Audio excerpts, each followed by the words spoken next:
Hi అండి. Hands వేసేటప్పుడు కొన్ని జాగ్రత్తలు అయితే తీసుకోవాలి. సెంటర్ నుంచి ఇలా పట్టి ఒకసారి హ్యాండ్ ఎక్కడి వరకు వస్తుందో చూసుకోవాలన్నమాట. ఇప్పుడు ఫ్రంట్ పార్ట్ ఎంత బాగా కుదిరినా ఒకవేళ హ్యాండ్ అనేది మీరు లో సంక్ అంటాం కదా, అది సరిగా తీయకపోతే హ్యాండ్ అనేది లాగినట్టు అయిద్ది అనమాట. అప్పుడు మీకు షేప్ అవుట్ అయిద్ది. ఇప్పుడు సెంటర్ చూసుకున్న తర్వాత ఇప్పుడు చూడండి, నేను ఇట్లా ఇది బ్యాక్ నుంచి వస్తుంది, ఇది లెఫ్ట్ హ్యాండ్ బ్యాక్ నుంచి వస్తుంది కదా.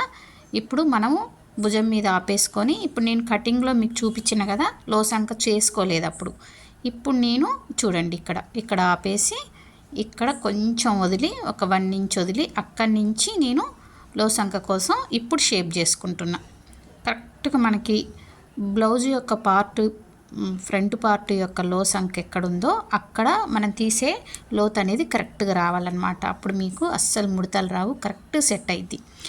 కొంచెం చాలా మంది ఏంటంటే భుజం పైన మనం ఎక్కువ లోత్ చేసేది భుజం పైన వచ్చింది అనుకోండి, అప్పుడు మీకు ఫ్రంట్ పార్ట్ అనేది లాగినట్టు అయింది.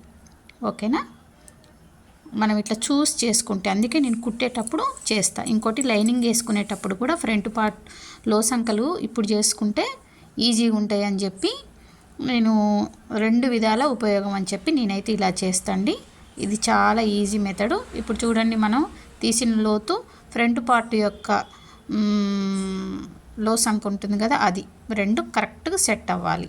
ఇలా చూడండి, ఇలా సెట్ అవ్వాలి. ఇప్పుడు ఇది పెంచిన పీసు, ఈ పెంచిన పీసు ఒకవేళ ఎక్కువ వచ్చినా మనకు సంబంధం లేదు. మన హ్యాండ్ సెంటర్ అనేది సెంటర్లో రావాలి.